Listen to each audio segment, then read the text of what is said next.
Hello students, welcome है आपका हमारे channel SIC learn from home में। आज हम लोग कुछ नया पढ़ने जा रहे हैं और कुछ अच्छे इंटरेस्टिंग टॉपिक्स पढ़ने जा रहे हैं जो आपको आगे चल के हर चैप्टर में कहीं ना कहीं इन्वॉल्व होंगे और आपके लिए कुछ ना कुछ सीख देकर जाएंगे।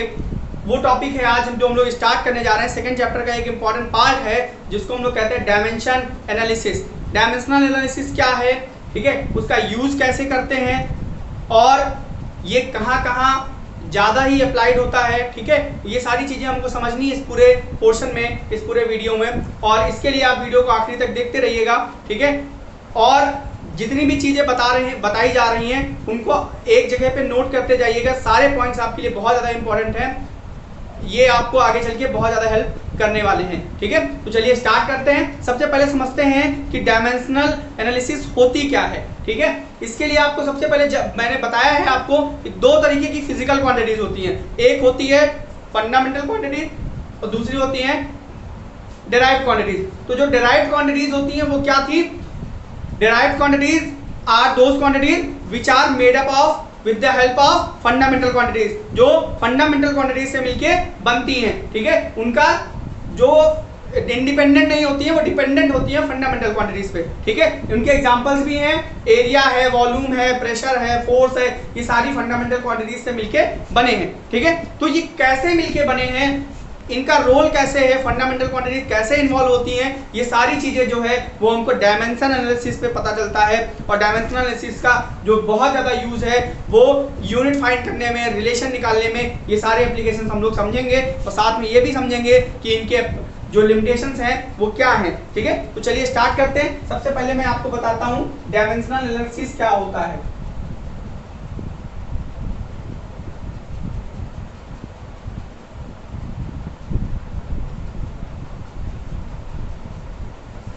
देखिए, डायमेंशनल एनालिसिस जो है, डायमेंशंस, ठीक है, दो टर्म्स को समझना है यहाँ पे। डायमेंशंस को समझना है और डायमेंशन फॉर्मूला को समझना है। और एक टर्म और यहां पे यूज होता है, डायमेंशन इक्वेशन, डायमेंशनल इक्वेशन, ठीक है। ये तीन टर्म्स हैं, तीनों टर्म के मीनिंग अलग अलग हैं पर देखने में एक जैसे ही लगते हैं। सब लोग समझते हैं, एक ही को सबको बोल देते हैं डायमेंशनल फार्मूला, डायमेंशनल फार्मूला। ऐसा कुछ नहीं होता, हर चीज का अलग मीनिंग है, यहाँ पे यही चीज समझना है। तो बेसिकली डायमेंशनल फार्मूला है क्या, ठीक है। बेसिकली डायमेंशंस क्या है, डायमेंशनल फार्मूला क्या है। तो जो हमारी डेराइव्ड क्वांटिटीज होती हैं उनमें फंडामेंटल क्वांटिटीज के ऊपर जो पार लगाई जाती हैं, मतलब कितने टाइम्स आता है, ठीक है, उसको हम लोग बोलते हैं डायमेंशंस, ठीक है। चलिए एग्जांपल स्टार्ट करते हैं। पहले मैं आपको कुछ बता देता हूँ सब जो आपकी फंडामेंटल क्वांटिटीज हैं उनका नोटेशन क्या क्या होता है, ठीक है। तो चलिए पहले बताते हैं आपको मास, ठीक है। तो मास का जो नोटेशन होगा वो होगा m, ठीक है। बार बार मास तो लिख नहीं सकते हैं हर फॉर्मूले में, और चूंकि यहाँ पे डायमेंशन फॉर्मूला, यहाँ पे हम लोग स्क्वायर ब्रैकेट लगाएंगे। कौन सा ब्रैकेट लगाएंगे? Square bracket. तो स्क्वायर ब्रैकेट लगाने का मतलब हुआ कि ये डायमेंशन फॉर्मूला है, मतलब इसका ये रिप्रेजेंटेशन है, ठीक है, मास का। लेंथ का रिप्रेजेंटेशन क्या होगा? लेंथ का कैपिटल L होगा। अब ध्यान से समझिएगा, लेंथ किसी भी टाइप की हो, चाहे वो ब्रेथ हो, हाइट हो, ठीक है, या आपकी डेप्थ हो, ये सारी चीजें L से ही रिप्रेजेंट करी जाएंगी। रेडियस है, ये सारी चीजें L से रिप्रेजेंट करी जाएंगी। मतलब लेंथ का जो रिप्रेजेंटेशन होगा, डायमेंशन फॉर्मूला होगा, वो L होगा, ठीक है। फिर उसके बाद आता है टाइम। टाइम को सर कैपिटल T से डिनोट करेंगे, ठीक है। कैपिटल T का मतलब है टाइम, ठीक है। फिर आएगा टेम्परेचर,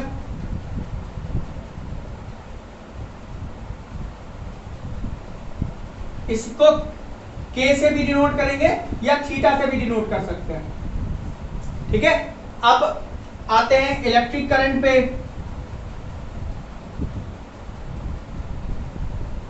इसका कैपिटल A, ठीक है। फिर आएगा ल्यूमिनस इंटेंसिटी, इंटेंसिटी नहीं लिख रहा हूं मैं, CD, ठीक है। और उसके बाद आएगा क्वांटिटी ऑफ मैटर,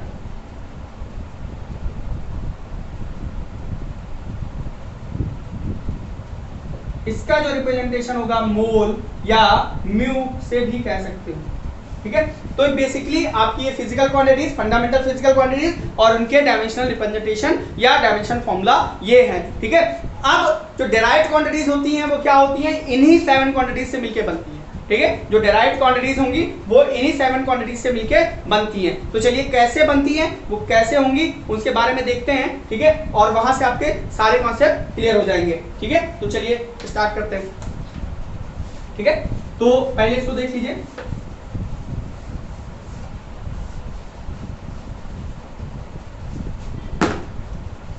स्टार्ट करते हैं सबसे पहले एरिया से। मान लीजिए रेक्टेंगल का एरिया, तो रेक्टेंगल का एरिया क्या होता है, L इंटू बी मतलब लेंथ इंटू ब्रेथ, तो क्या हो जाएगा L इंटू एल, ठीक है। तो L इंटू एल क्या होगा L, ठीक है। तो अब जरा समझिएगा, यहीं से आपको सारी चीजें समझ में जाएंगी। एक ही टर्म से मैं आपको समझाता हूं, बाद में बाकी चीजों का बताता हूं, ठीक है। तो देखिए यहाँ पे ये जो लेंथ इनटू ब्रेथ फॉर्मूला था एरिया का, अब उसका हमने जब डायमेंशन फॉर्मूला निकाला, मतलब फंडामेंटल क्वांटिटीज में कन्वर्ट किया, एक तरीके से ये कह सकते हो, ठीक है। तो लेंथ को भी एल लिखेंगे और ब्रेथ को भी एल लिखेंगे, लिख दिया। एल इंटू एल मतलब 2, यहाँ पे एल स्क्वायर, ठीक है।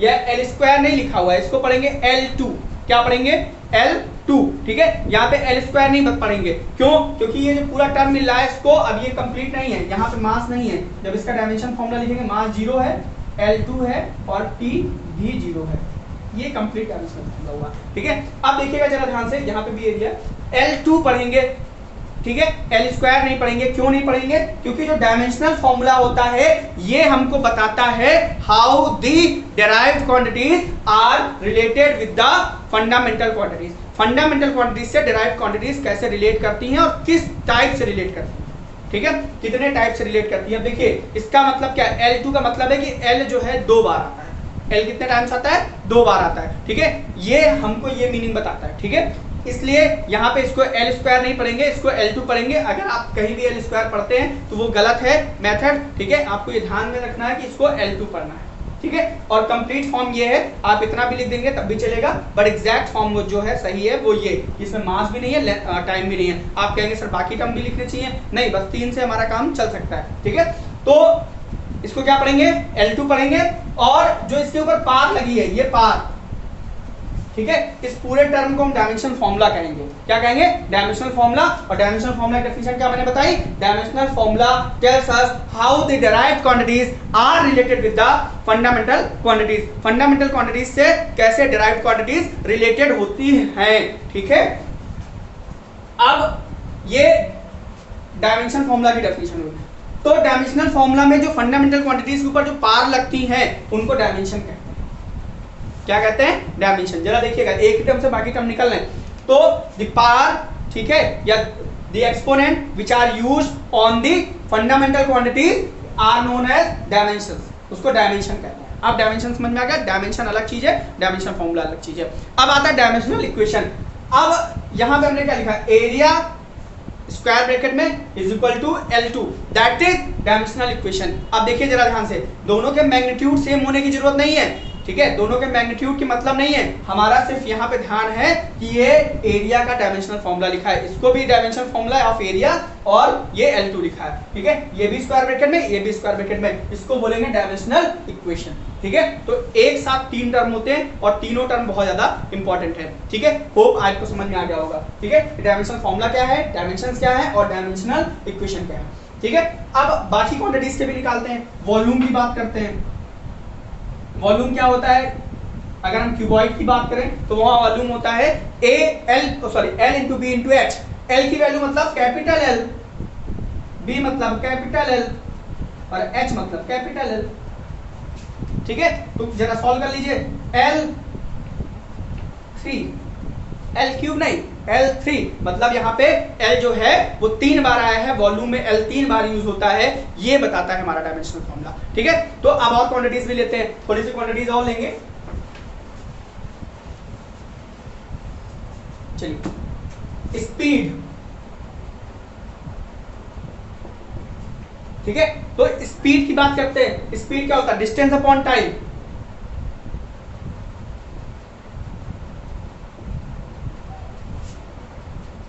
ठीक है। तो डिस्टेंस मतलब लेंथ, ठीक है, टाइम मतलब टी, और डायमेंशन क्या आएगा एल टी स्पीड, ठीक है, एल टी माइनस वन, ठीक है, L T power minus one नहीं पढ़ेंगे, एल टी माइनस वन, ठीक है, ये ध्यान रखना है। सेम चीज अब वेलोसिटी के लिए भी करिए, डिस्प्लेसमेंट अपॉन टाइम, डिस्प्लेसमेंट आपका लेंथ है एक तरीके का, वो भी एल होगा, टाइम आपका टी है, तो क्या हो जाएगा एल टी माइनस वन। जरा ध्यान से देखिए, ये आपको सिमिलरिटी मिल रही है, स्पीड और वेलोसिटी दोनों के डायमेंशन फॉर्मूला सेम होते हैं, दोनों के डायमेंशन फॉर्मूला डिफरेंट नहीं होते हैं। तो एक चीज और भी यहाँ पे आपको निकल के आएगी कि दो क्वांटिटीज के डायमेंशनल फॉर्मूला जो है वो हमेशा कांस्टेंट रहेगा, भले उनकी यूनिट जो है वो कोई भी हो, ठीक है, चाहे हम लोग जैसे एग्जांपल के लिए इसको किलोमीटर पर आवर में कहें या मीटर पर सेकंड में कहें, दोनों केसेस में इनके डायमेंशनल फॉर्मूला जो होंगे वो हमेशा यही रहेगा LT minus one. That is, ये पॉइंट नोट कर लीजिए, अ physical quantity, the dimensional formula of a physical quantity is always constant whether it have different units, ठीक है, डिफरेंट यूनिट्स हो सकती हैं बट उनके डायमेंशनल फॉर्मूला सेम रहेंगे। तो ये पहली चीज आपको नोट कर लेनी चाहिए। उसके बाद यहाँ पे एक्सेलरेशन की बात करते हैं, आई थिंक इधर करना चाहिए हमें। यहाँ पे एक्सेलरेशन से पहले हम एक और कर लेते हैं डेंसिटी। तो density you know mass upon volume, ठीक है, तो वैल्यू पुट कर दीजिए, डेंसिटी रो से लिख सकते हैं, तो यहाँ पे क्या हो जाएगा ml माइनस वॉल्यूम का L3 लिखा, ऊपर जाए तो -3, m का m हो गया, तो ये आ गया ml माइनस 3, ठीक है। अब दो तीन और कर लेते हैं,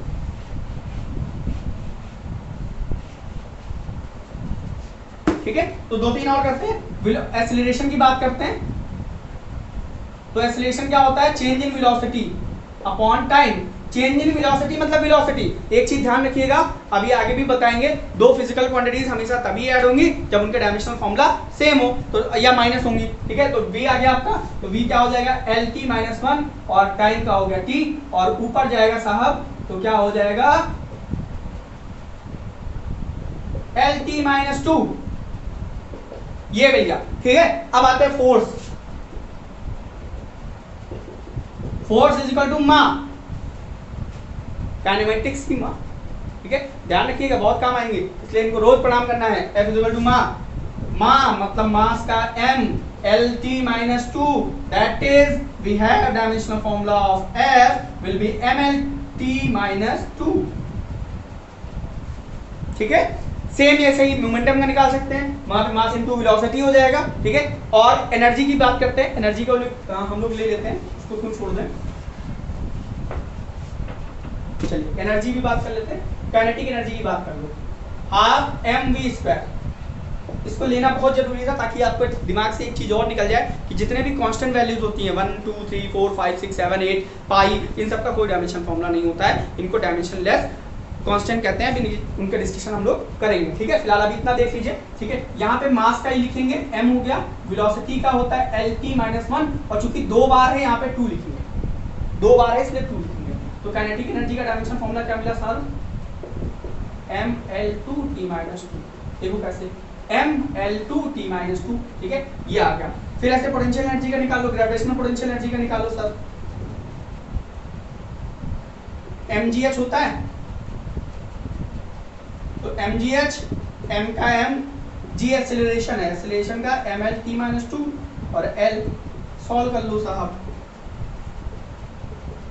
ml2t माइनस, जितने भी टाइप की एनर्जी होती हैं सबका डायमेंशनल फॉर्मूला सेम आता है, ठीक है। ऐसे ही वर्क का जब कैलकुलेट करेंगे वहां पे भी आपको सेम चीजें मिलेंगी, और dimensional formula of work and different type of energy are always same, ठीक है। ये चीज को ध्यान में रखिएगा, थोड़ा सा बहुत इंपॉर्टेंट पॉइंट है, ठीक है। और आपने देखा ही है एनर्जी क्या होती है, कैपेसिटी टू डू वर्क, ठीक है, इसलिए इसको और भी ध्यान में रखना है हम लोगों को, ठीक है। ये तो कुछ बातें हुई कुछ डायमेंशनल फॉर्मूला की, ऐसे ही बहुत सारे डायमेंशनल फॉर्मूला और भी निकाल सकते हैं, कांस्टेंट्स के भी डायमेंशनल फॉर्मूला निकाल सकते हैं, ठीक है। आप ट्राई करिएगा, बहुत सारी क्वांटिटीज हैं, जितनी भी क्वांटिटीज आज तक आपने पढ़ी है, पार पढ़ी है, जितनी भी क्वांटिटीज पढ़ी है, ठीक है, उन क्वांटिटीज को लिखिए और उनके डायमेंशन फॉर्मूला निकालिए। कहीं पे भी डाउट आता है तो आप कमेंट में जरूर लिख के पूछ सकते हैं, ठीक है। और भी इंटरेस्टिंग चीजों को जानने के लिए वीडियो को कंटिन्यूअस देखते रहिए, ठीक है।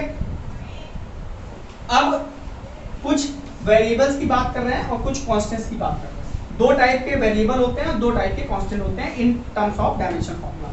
ठीक है, डायमेंशन के टर्म्स में बात करें तो दो टाइप के डायमेंशन फॉर्मूला, दो टाइप के कांस्टेंट होंगे, दो टाइप के वेरिएबल होंगे। ठीक है, तो एक होता है डायमेंशन लेस वेरिएबल,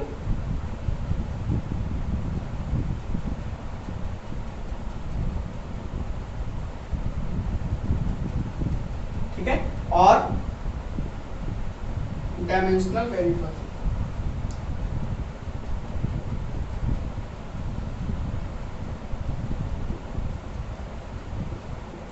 पहले वेरिएबल की बात कर लेते हैं, फिर हम लोग कांस्टेंट की बात करेंगे, सेम ऐसे ही।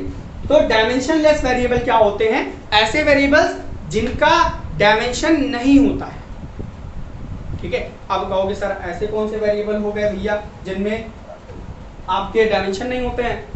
हाँ, ये भी प्रॉब्लम हो गई। तो क्या प्रॉब्लम है भैया? डायमेंशन लेस वेरिएबल क्या होंगे? जिनमें डायमेंशन नहीं होता है। फॉर एग्जांपल लेते हैं, ठीक है, इनको एग्जांपल में याद करिएगा, ये बहुत ज्यादा इंपॉर्टेंट है। ठीक है, तो ऐसे डायमेंशन, ऐसे variables, the variables which do not have any dimension formula but have unit, ध्यान रखिएगा। ठीक है, यूनिट होंगी बट डायमेंशन नहीं होंगे, उनको हम लोग कहेंगे डायमेंशन लेस वेरिएबल। ठीक है,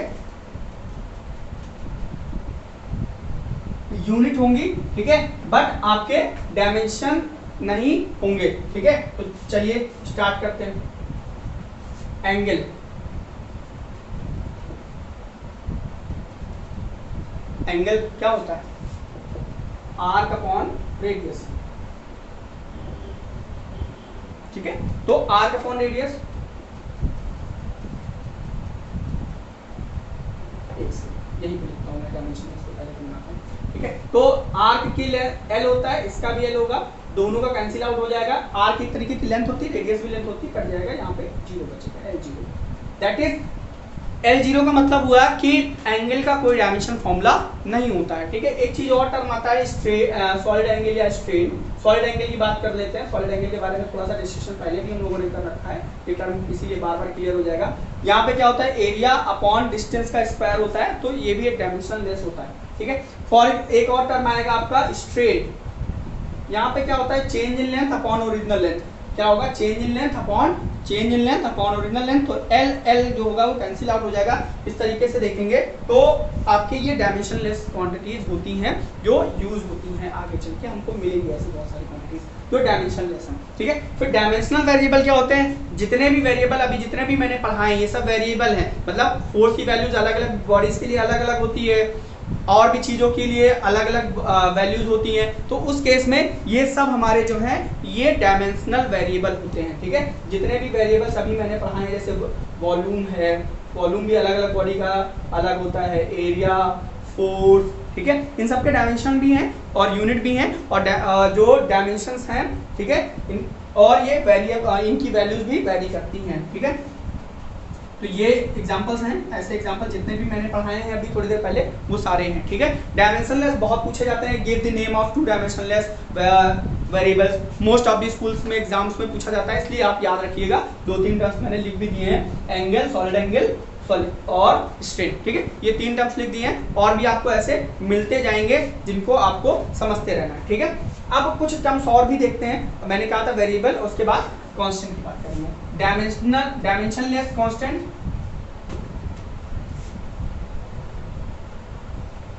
और डायमेंशनल कांस्टेंट।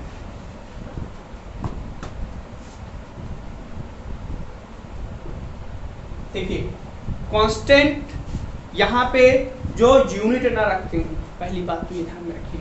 ठीक है, जैसे पाई, ना डायमेंशन फॉर्मूला हो ना यूनिट हो, ठीक है, तो उनको डायमेंशन लेस कांस्टेंट कहते हैं। ठीक है, और जिसमें यूनिट हो, ठीक है, और डायमेंशन ना हो तो उनको डायमेंशन लेस वेरिएबल कहते हैं। तो जैसे पाई है, 1 2 3 है, ये सारे नंबर जो हैं ये कांस्टेंट है। ठीक है, तो ये आपके डायमेंशन लेस है, डायमेंशन लेस कांस्टेंट है। ये बेसिकली आपको पता है, पाई एक कांस्टेंट है, इनकी वैल्यू चेंज नहीं होती है। ठीक है, और इनके डायमेंशन भी नहीं होते हैं जितने भी नंबर होते हैं। ठीक है, प्योर जितने भी नंबर हैं। ठीक है, फिर डायमेंशनल कांस्टेंट की बात करते हैं। कांस्टेंट बहुत सारे हम लोगों ने पढ़ रखे हैं। ठीक है, कैसे कैसे कांस्टेंट पढ़ रखे हैं?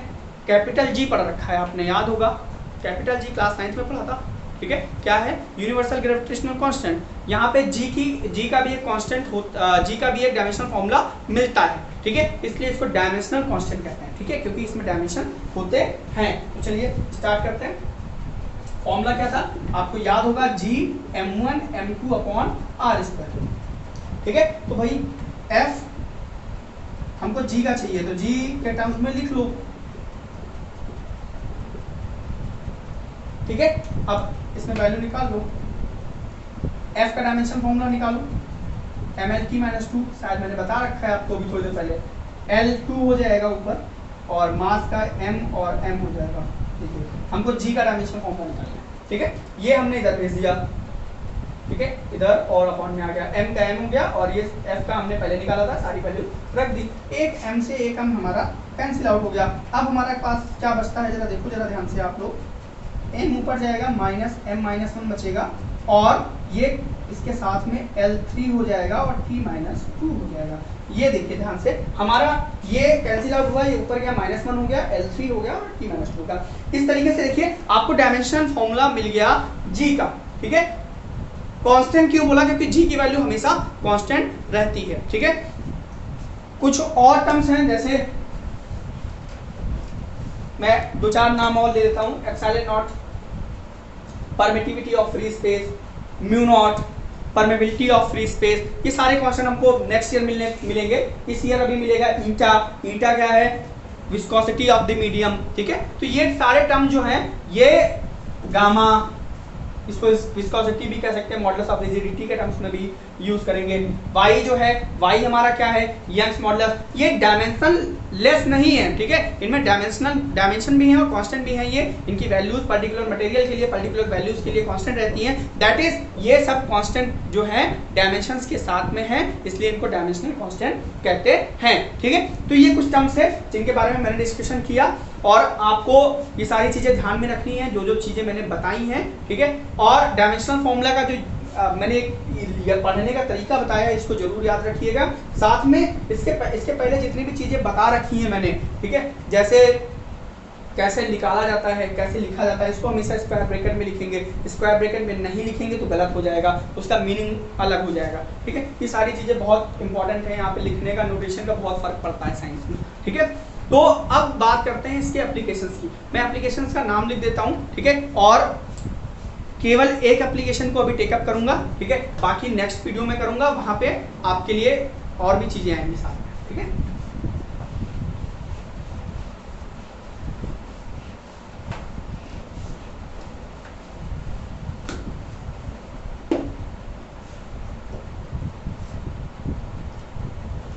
फर्स्ट है to find unit of a physical quantity, physical quantity की यूनिट पता करने के लिए यूज होता है, पहला।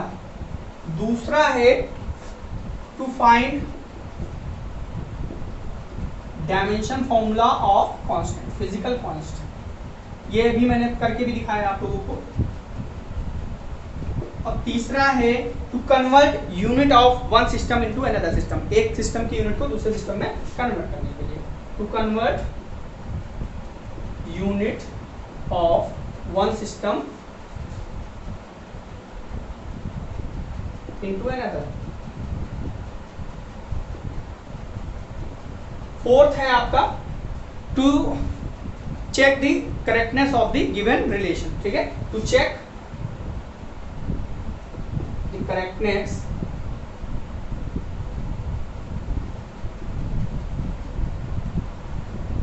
Of given relation. और लास्ट जो है बहुत इंपॉर्टेंट है, कभी कभी क्या होता है हमारे लेवल पे, मतलब 12th के लेवल पे बहुत सारे रिलेशंस को हम लोग डिराइव नहीं कर पाते हैं, मतलब उनका डेरिवेशंस अगर करेंगे तो हो सकता है 5 पेज का 10 पेज का जाएगा और ये हमारे लिए प्रॉब्लम क्रिएट करेगा। हो सकता है उस लेवल की मैथमेटिक्स हमने ना पढ़ रखी हो, तो डायमेंशन फॉर्मूला इसमें हमारी हेल्प करता है और हमें डायमेंशन फॉर्मूला के हेल्प से बहुत सारे रिलेशन को डिराइव कर सकते हैं, तो या रिलेशन बना सकते हैं। तो established the relation between different physical quantities,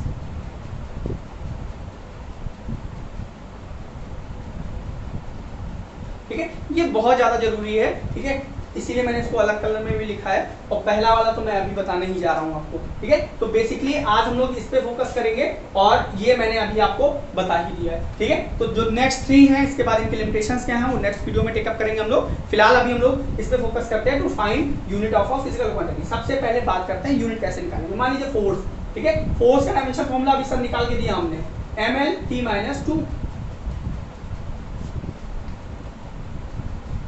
ठीक है, या फिर इनमें रिलेशन भी कर सकते हो, रिलेशन बिटवीन टू सिस्टम। ठीक है, तो फोर्स का डायमेंशन फॉर्मूला निकाला। अब यूनिट निकालनी है सर, MKS यूनिट निकालनी है, MKS यूनिट ऑफ फोर्स। ठीक है, तो MKS यूनिट ऑफ फोर्स, मास की यूनिट क्या होती है किलोग्राम, लेंथ की यूनिट क्या होती है मीटर, टाइम की यूनिट क्या होती है सेकंड, और जैसी जो डायमेंशन लगी है वैसी पार इसमें लगा देंगे, तो किलोग्राम मीटर पर सेकंड। या इसी को अगर सीजीएस सिस्टम में निकालना हो साहब, तो सीजीएम सिस्टम में निकालेंगे तो मास का क्या हो जाएगा ग्राम हो जाएगा, और लेंथ का सेंटीमीटर, और टाइम का वही रहेगा, इसमें कोई फर्क नहीं पड़ने वाला, जैसा है वैसा ही आपको लिख देना है, कोई फर्क नहीं मिलेगा। ठीक है, सेम चीज अगर बात करें, कोई दूसरी क्वांटिटीज भी ले लो, दूसरी क्वांटिटी भी ले लो भाई, चलो एनर्जी ले लेते हैं। एनर्जी का क्या है ml/t-2। ठीक है, तो MKS यूनिट निकालोगे किलोग्राम मीटर स्क्वायर और सेकेंड स्क्वायर, मतलब जितनी बार है उतनी पार लगा देंगे। ठीक है, ऐसे ही सीजीएस भी निकाल सकते हैं जैसे ऊपर निकाला था। ठीक है, सिंपल में चले जाते हैं, कुछ वेलोसिटी का निकाल लेते हैं। चलो L/t-1, तो L का क्या है मीटर, इसका है सेकेंड, तो मीटर पर सेकेंड, इस तरीके से यूनिट निकाल सकते हैं। तो ये हमारा फर्स्ट टॉपिक था, और होप आपको समझ में आ गया होगा, और चैनल को सब्सक्राइब जरूर करिएगा ताकि नेक्स्ट वीडियो जैसे ही अपलोड हो आपको तुरंत नोटिफिकेशन मिल जाए। ठीक है, बेल आइकन को क्लिक जरूर कर दीजिएगा ताकि आपको नोटिफिकेशन जल्दी मिल जाए, और ज़्यादा से ज़्यादा वीडियो को शेयर करिए ताकि आपके जो फ्रेंड्स हैं वो भी इसका यूज़ कर सके और घर पर बैठ के बहुत अच्छे से तैयारी कर सके। ठीक है, थैंक यू।